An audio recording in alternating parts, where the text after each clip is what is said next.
Hello everyone, this is part 4 video on past year NEET questions from the chapter hydrocarbons. Now those who are looking at this video can also take a look at the other 3 parts so that you will have continuity. We will start with the question that has come in 2010. It's a very straightforward theoretical question. Liquid hydrocarbons can be converted to a mixture of gaseous hydrocarbons by. So what are these gaseous hydrocarbons? Generally the less molecular weight, like we have methane, ethane, propane. They will be what? Gaseous. Liquid will be in the middle range. Solid will be in the high molecular weight, like paraffin, wax, etc. So cracking is a process where the long hydrocarbon chains, long hydrocarbon chains, they can be dissociated into a mixture of if you take the long hydrocarbons to be alkanes, typically they will be dissociated a mixture of alkanes and alkenes also sometimes. Okay, so this mixture will be obviously having lesser molecular weight. Typically if you take the liquid range here, then the smaller ones we are going to get will be in the gaseous state, and this cracking is often facilitated by the use of suitable catalyst. Okay, so using cracking we will be able to produce synthetic petroleum gas as well as the synthetic petrol. Even the large hydrocarbons like the solid state, if we crack them, we will be able to get the hydrocarbons which are in the liquid state. So what is the correct answer for this? It is option B, which is cracking. Okay, so the others they are not the suitable ones. We can look at oxidation means what? That is just going to get oxidized. Okay, distillation under reduced pressure, that is generally performed for the substances for which the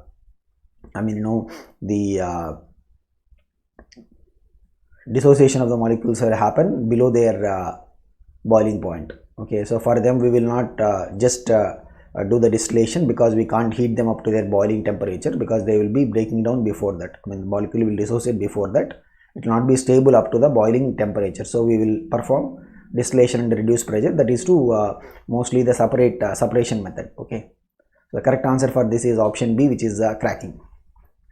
Next we will go to a question that has come in the year 2010. The reaction of toluene with Cl2 in the presence of FeCl3. What is this? Halogenation. So gives X. The reaction in the presence of light gives Y. So we have toluene. So in the presence of light we are getting Y, and when we react this with Cl2 in FeCl3, we will get X. They are asking what is X and Y. Okay, so if you look at toluene, so what is toluene? So to the benzene ring we have a methyl group, and the methyl group will have plus I effect. Methyl group will show what? It will be showing the plus I effect. So the plus I effect of the methyl group is associated with the hyperconjugation structures that the methyl group can produce. Normally plus I effect means what? It will be an inductive effect where the electron cloud will be pushed into the benzene ring. So we expect that the ortho positions will become relatively electron rich, and as we go further, as we go to meta or para, the electron density must actually decrease, because the inductive effect will decrease as we move along the chain. But here the plus I effect of the methyl group is associated with the hyperconjugation structures the methyl group can produce. So which means if you look at the electrophilic aromatic substitution reactions of toluene, then the products will be primarily ortho and para, and we will have very less amount of meta. So we can see this is not generally, when we talk about the plus I groups, what they would be exhibiting is they would be exhibiting the ortho predominantly, but in this case we will get both ortho as well as para. So this is due to the hyperconjugation structures that the methyl group can exhibit. So what is hyperconjugation? This is also called as what? No bond resonance.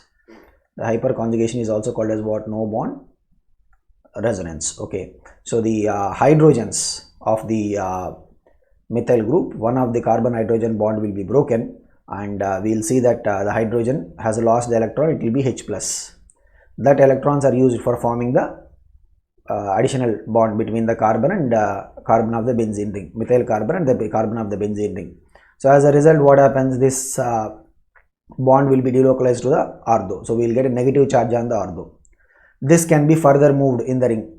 So the negative charge on ortho can be delocalized, that will come to the para position, and this can be further delocalized, it will come to the other ortho position. So what do we see is the ortho positions as well as the para positions, right, they will become electron rich because of the hyperconjugation structures. Means we can get, when we do the electrophilic substitution with Cl2 in FeCl3, what is going to happen, we will get Cl plus and FeCl4 minus. FeCl3 is acting as a Lewis acid. Lewis acids are used to produce the electrophiles. Okay, so this electrophile Cl plus, right, can get substituted both at the ortho as well as para. So we will get ortho chlorotoluene as well as para chlorotoluene. Okay, so we will get both of them.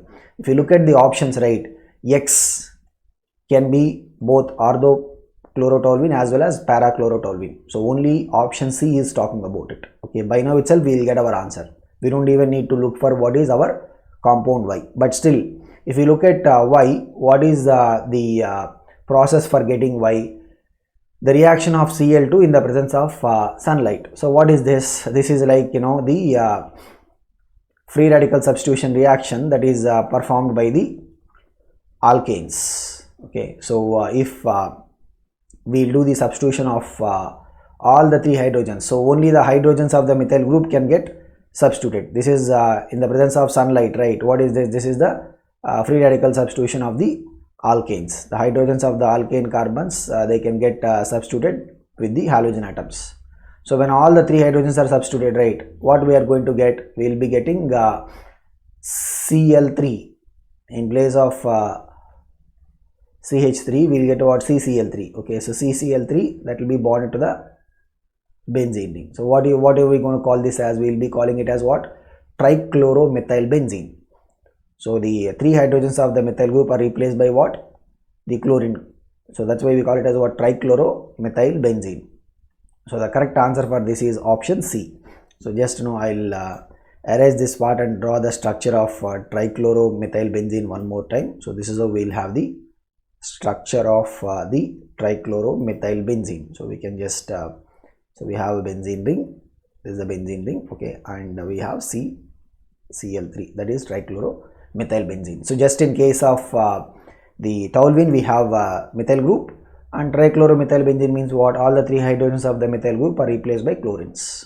Okay, so the correct answer for this is option C. Next we have a straight sequence reaction question. In a set of reactions, ethyl benzene yielded a product D. We have to find what will be the product D. What are these set of reactions? We have ethyl benzene. So some of these reactions, right, I mean, they are also related to the other chapters. Like if we have this particular question, right, what is the first step? Ethyl benzene is reacting with KMnO4 in the presence of alcohol.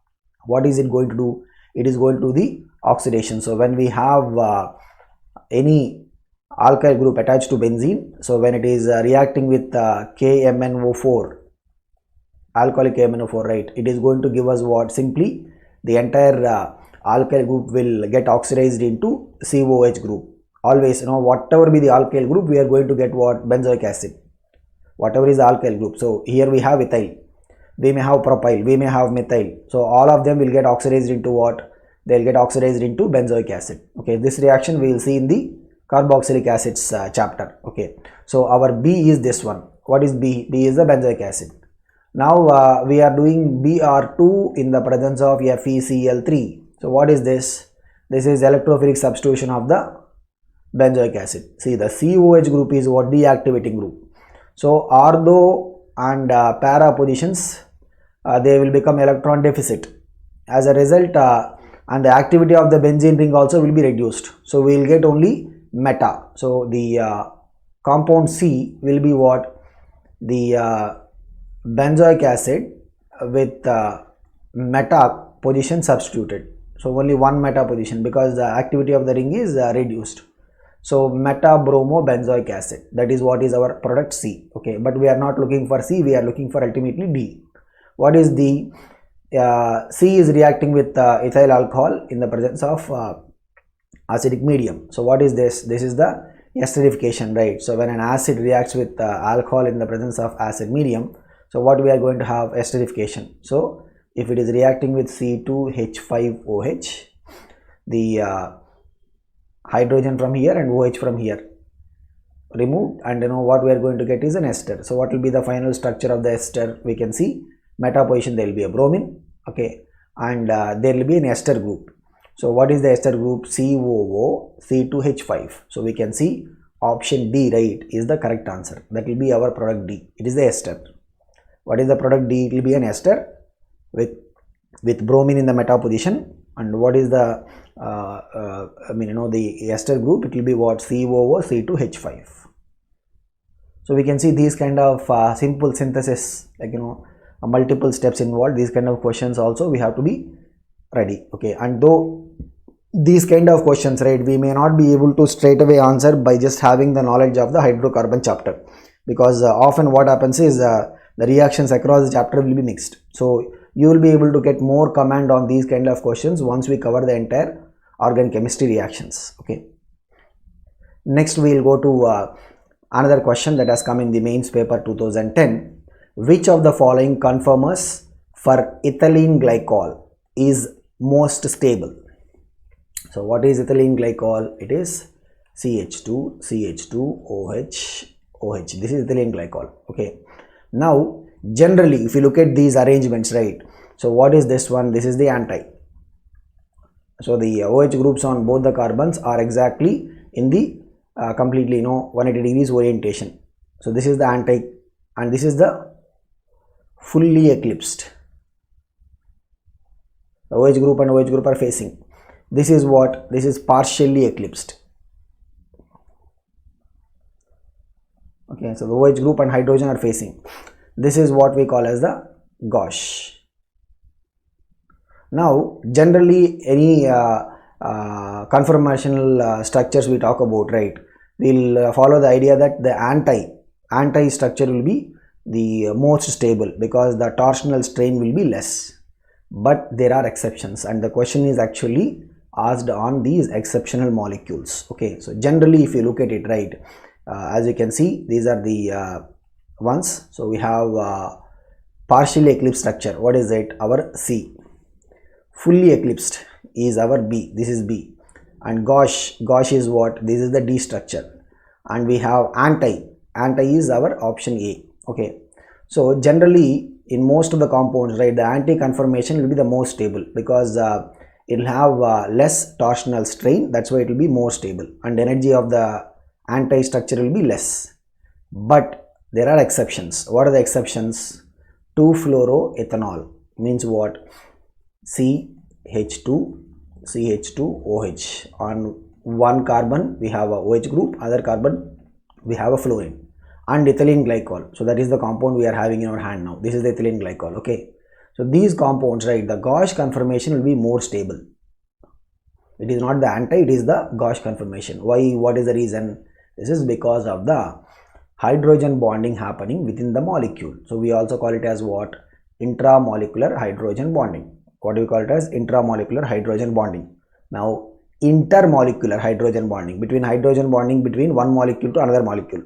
Intermolecular hydrogen bonding, it explains the boiling point variation. Like if the intermolecular hydrogen bonding is strong, means boiling point will be higher. If the intermolecular hydrogen bonding is not there, means then generally what we see for the compounds, the boiling point will be less. But here we are not talking about the intermolecular, we are talking about what?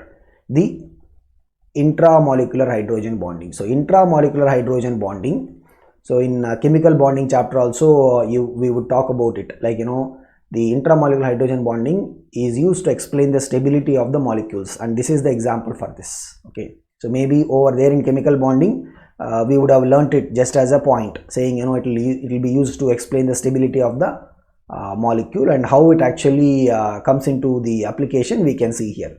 So what happens in the gauche? Gauche, we can see that there is an hydrogen bonding. Okay, hydrogen bonding is what?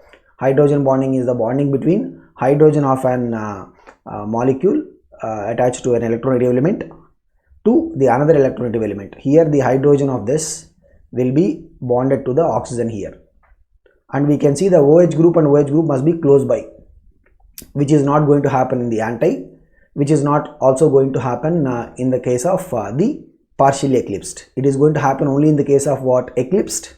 We can see in eclipsed also the OH are facing each other in gauche. But what happens is in eclipse form, right? Yes, there is an hydrogen bonding, but the eclipse form is already having steric repulsions. The OH group and OH group, they will be repelling each other. So as a result, right, the eclipse will be what? Unstable. So hydrogen bonding will be there in the case of both eclipsed as well as gauche. But the eclipse form will have steric hindrances. That's the reason why the gauche form, which is having less steric hindrances, right, will be more stable, because there is an hydrogen bonding happening. So this is an exceptional case. Normally, whenever we talk about the stability, right, what are the examples we'll think of? The anti will be more stable because of less steric hindrances. Okay, but the exceptions are what? Ethylene glycol and 2-fluoroethanol. Think about it. Wherever there is a possibility of the intramolecular hydrogen bonding, in those cases, which structure is going to be more stable? The gauche structure will be more stable.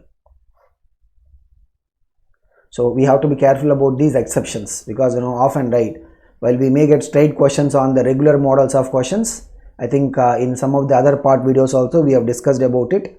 We had questions where they were asking which of the structures is more stable for butane, N-butane, like that. Okay, in that case it will be normally what? The anti-conformation isomer will be more stable. But in the specific example that we are discussing, right, whether it is ethylene glycol or 2-fluoroethanol, in this case the gauche will be more stable because of the hydrogen bonding. Okay, next we have a question that has come in the year 2009. So these sort of hybridization questions are not coming quite often in the recent years, but they used to come in 2000 to 2010, couple of years. These kind of questions have come. The state of hybridization, C2, C3, C5 and C6, they are marking. Okay, C2, what is C2? This is a C2, and then C3, this one, C5, this is C5, and C6. We have to identify what are the hybridizations of these carbons. So for that, what we have to do? We have an idea, right? So if there is a double bond, if a carbon is engaged in one double bond, means it is forming one pi bond, right? So to form a pi bond, we will require what? A p orbital. The remaining orbitals will be what? One s orbital and two p orbitals. So the carbon becomes sp2. If a carbon is forming two pi bonds, either it can do with a double bond on either side, or it can do it with a triple bond. Okay, so when two pi bonds are formed, two p orbitals will be used for the formation of the pi bonds. So the hybridization of such carbon, it will be what? Sp. If a carbon is forming all sigma bonds, it will be what? sp3 carbon. Okay, so this is what we have to keep in mind. Now if you look at carbon 1 is forming triple bond, means carbon 1 is what? sp. Of course, in this question they are not asking about carbon 1, but we will just look at it. Okay, carbon 2 is what? This is also forming a triple bond, means carbon 2 is also sp. Carbon 3, you can see it is forming all sigma bonds, 3 sides carbon, one hydrogen, means what? This is sp3. Carbon 3 is what? sp3. So look at it, they are asking carbon 2, carbon 3, right? Carbon 2 is what? sp. Okay, so we can see here we have sp, here we have sp, here we have sp. Carbon 3, what is carbon 3? It should be sp3. So only our option D is matching. You can see by now itself we can conclude the answer. See, when you are really solving questions in the final examination, right, this is how we are going to proceed. We are not going to do all the carbons and then probably tick the answer final step and then come out. By now itself we are able to find out what is the answer for this. So what is the answer for this? It is option D, over. So that's how we are going to save the time. But still, since we are doing a practice kind of an review in this, we will look at the others. Okay, now what about the carbon 4? Carbon 4 is what? It is forming just one pi bond. Okay, which means carbon 4 must be sp2. Carbon 5 also same situation, it is forming one pi bond, sp2. Carbon 6 is forming all sigma bonds, all single bonds. So carbon 6 is what, sp3. Carbon 7 also, it is forming 3 hydrogens sigma bonds and one side carbon. Carbon 7 is also what, sp3. So they are asking carbon 5. What is carbon 5? sp2. And carbon 6 is what, sp3. We can see sp2, sp3. So this way we must analyze these kind of molecules. Next, we have a question that has come in the year 2009. Which of the following compounds will exhibit cis-trans? This is also called as what? Geometrical isomerism. So this has got one more name, that is the ZE isomerism. So we can also call it as what? Cis-trans isomerism or ZE isomerism. So Z represents the cis and E represents what? Trans. In some old organic chemistry textbooks you will see this notation. Okay, so Z, I mean, it's the symbol for representing Zusammen, and E will be what? Enthalten. Okay, so E will be what?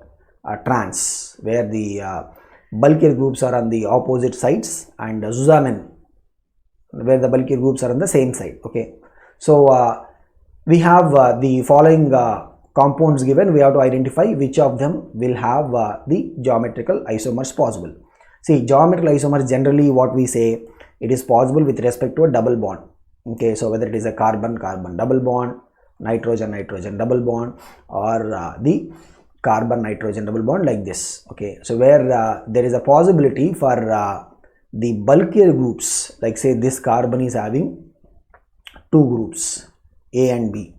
This carbon is having say C, or I can say X and Y. Here if X is bulkier for this carbon, A is bulkier this for this carbon. So both the bulky groups are on the same side. On the other way, you can also express it like this, the arrangement. Okay, we can have A and X in the opposite orientation. So we will call it as what? The trans, and we will call this as what? The cis. Okay, how do we decide what is the bulkier group? We have rules for deciding what is the bulkier group. Generally, when we talk about deciding on the, bulkier groups with regard to the alkyl groups, right? The general rule is what? The long chain alkyl group will be more bulkier.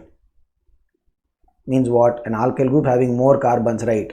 That will be what? That will be more bulkier. This is the rule that we follow in case of the comparison between the alkyl groups. Okay, and between hydrogen and the methyl group, which is the bulkier? Methyl will be bulkier. Between methyl and ethyl, which will be bulkier? The ethyl group will be bulkier. Ethyl and propyl, propyl will be bulkier. That is the order.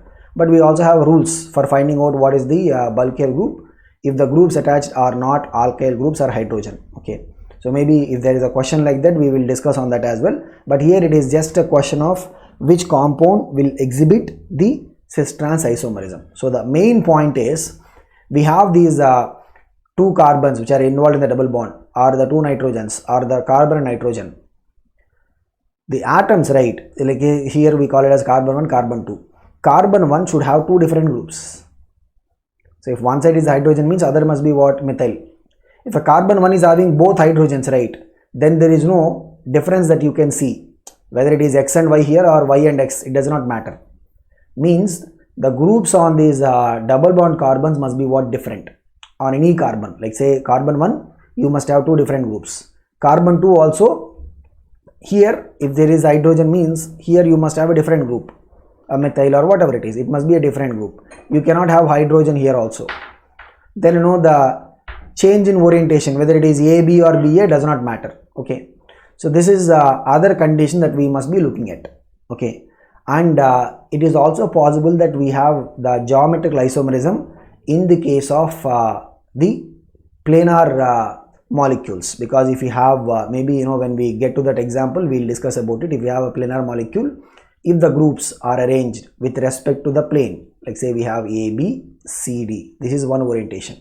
If let's say A and C are what? The bulkier groups, they are on the same side of the ring. If we change the orientation, right, then we will get what? This is the equivalent of a cis.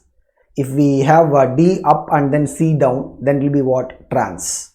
So planar molecules also can show the cis-trans isomerism. Okay, so that is the ring.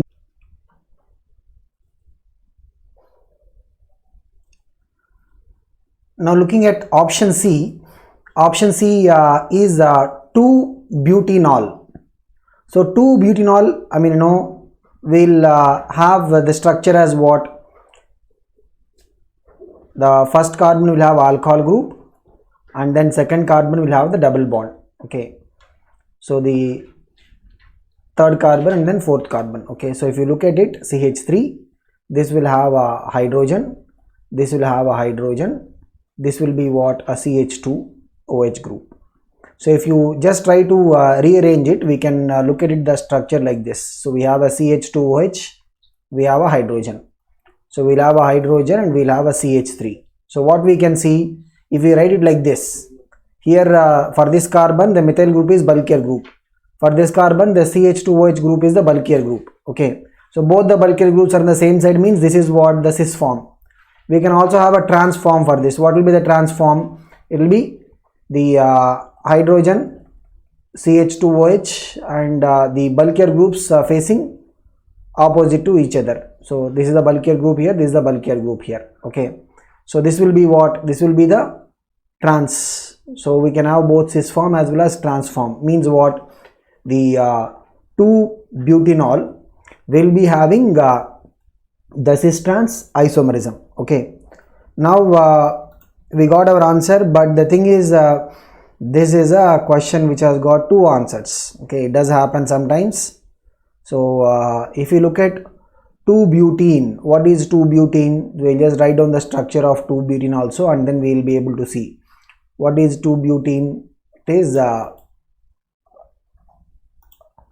4 carbon length chain. So we have come to D. So 4 carbon length chain where there is a double bond on the second carbon, that is 2-butene. Okay, so this is a methyl group, we have a hydrogen, here we will have a hydrogen, this is another methyl group. So if you write it like the same what we've done before, so for the carbon, let's mark them as carbon 1, carbon 2. So each carbon will have one methyl group attached, one hydrogen. So if both the methyl groups are on the same side, this is the cis form.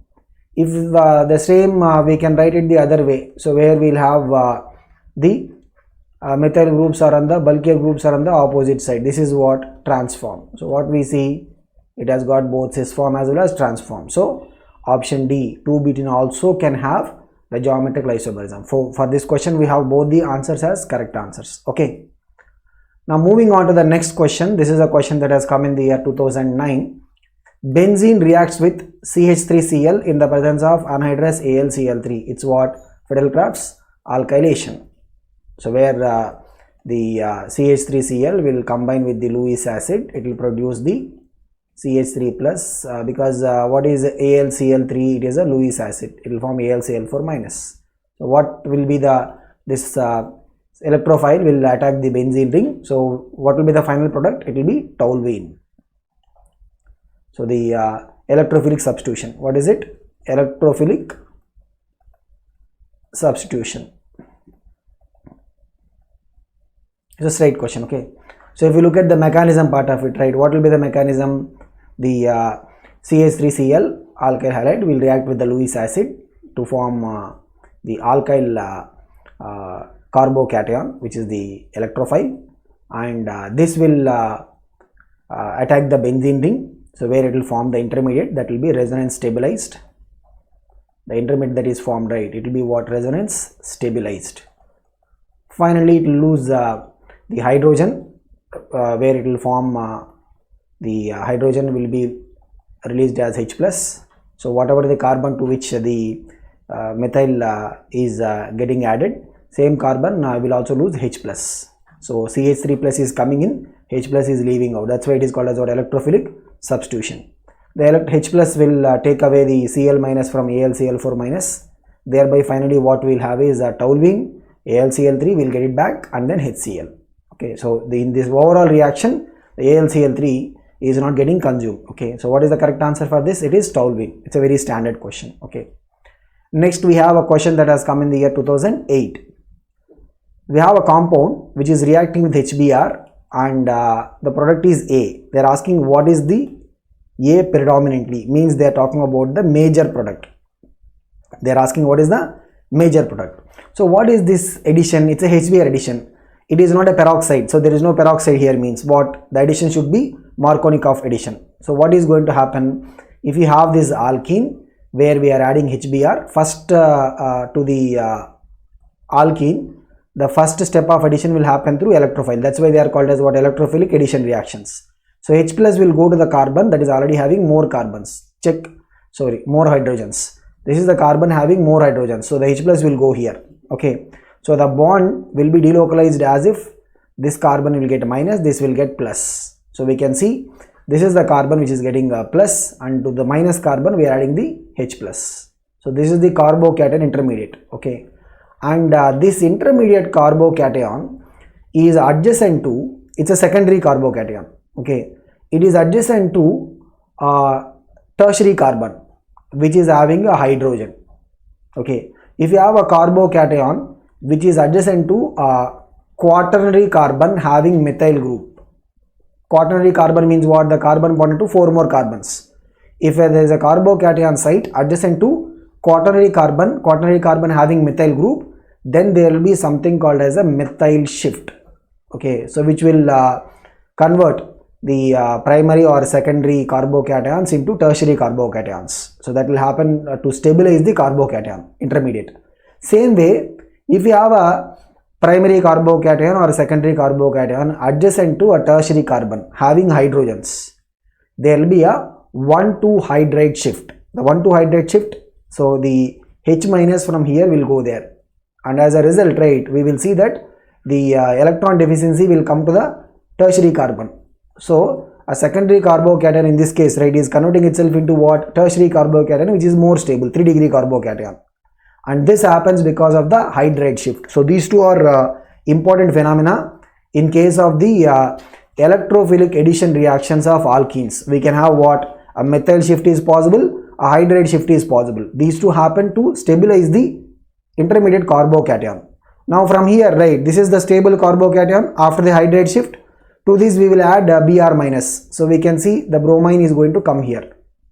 The bromine is going to come and attach itself to the tertiary carbon. So what is the major product we can see? How we can name it? 2-bromo, 2-methyl butane. That is the major product. So what is the correct answer we can see here? It is option D. Okay. So we should not just straight away think that okay, hydrogen will go to the carbon having more hydrogens and bromine will come here. Here in this compound, what is possible? The hydride shift is possible. That's why predominantly we will get the option D. 2-bromo, 2-methyl butane as the major product. Okay.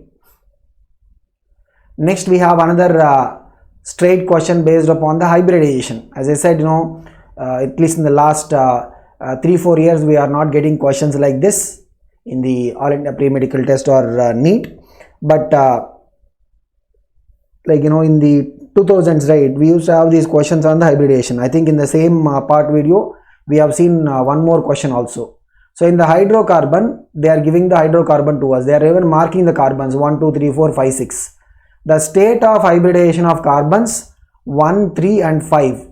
So we have to tell what is the state of hybridization of the carbons 1, 3 and 5. Okay. So what is it going to be? So 1, if you look at 1, right. So what is the procedure? If a carbon is forming a double bond, means in that there is a pi bond. Pi bond can be only formed by the p orbitals. Means the remaining 1s orbital, 2p orbitals, they will undergo sp2 hybridization. If a carbon is forming a triple bond or carbon is forming double bond on either side, in this particular case it will be engaged in 2 pi bonds. 2 pi bonds means what? 2p orbitals are used. So the remaining is what? 1s and 1p orbital. It will undergo what? Sp hybridization. Okay. If a carbon is forming all single bond, means it will be undergoing what? Sp3. All sigma bonds means it is what? Sp3 hybridization. Okay. Now we have to find out the state of hybridization of first carbon, third carbon, fifth carbon. Where is first? It is forming a triple bond. Means in this there are 2 pi bonds, right? So first is what? First will be Sp. Okay. So which means straight away we are able to knock out. Okay. B is not possible. C is not possible. Why? Because first must be what? Sp. Okay. Then they are asking third carbon. If you see, right, it is forming all sigma bonds. This side one sigma, this side another carbon sigma, 2 hydrogen sigma bonds. So the third carbon must be what? sp3 hybridization. I think we got our answer. What is the answer? It is option D, because first carbon is what? sp, third carbon is what? sp3, and we can even check the fifth carbon. What is the fifth carbon? Fifth carbon is forming 1 pi bond. It is involved in double bond, means what? It is forming 1 pi bond, means the hybridization is going to be what? sp2 hybridization. We can see option D is matching. So this way, right, some questions we will be able to conclude what is the final answer even without going to the last step of calculation. And for the interest, we can look at the hybridization of the other carbons also here. Okay, so sixth carbon will be what? It is engaged in all sigma bonds, sp3. Fourth carbon also similarly, it is engaged in 1 pi bond, just like the fifth carbon. So what is it? This is also sp2 hybridization. Second carbon, just like first carbon, is engaged in 2 pi bonds. Okay, so means what? That is sp hybridization. Now let us go to the question that has come in the year 2007. Predict the product C obtained in the following reaction of 1-butane. So 1-butane, first we are reacting with HCl, forming B. B on reacting with HI will form C. They are asking what is it. Okay, so if you look at the first rate addition, HCl, alkynes also will perform what? The addition as per the Markovnikov rule, right? So CH3, CH2, C. The hydrogen goes to carbon having more hydrogens. This is the carbon having more hydrogens, right? So this carbon has no hydrogen. This is having one hydrogen. So hydrogen goes to here and chlorine will come to this carbon. Now we are adding what? HI. Again same, Markovnikov. Hydrogen goes to carbon having more hydrogens. Iodine will go to other carbon. So means what? CH3, CH2, C, iodine, chlorine, CH3. So what is the correct answer for this? Option C will be the correct. So whenever we are adding the HX to the alkynes, normally the addition will be performed as per the Markovnikov rule. So this is about this part video, and we'll see in the next part.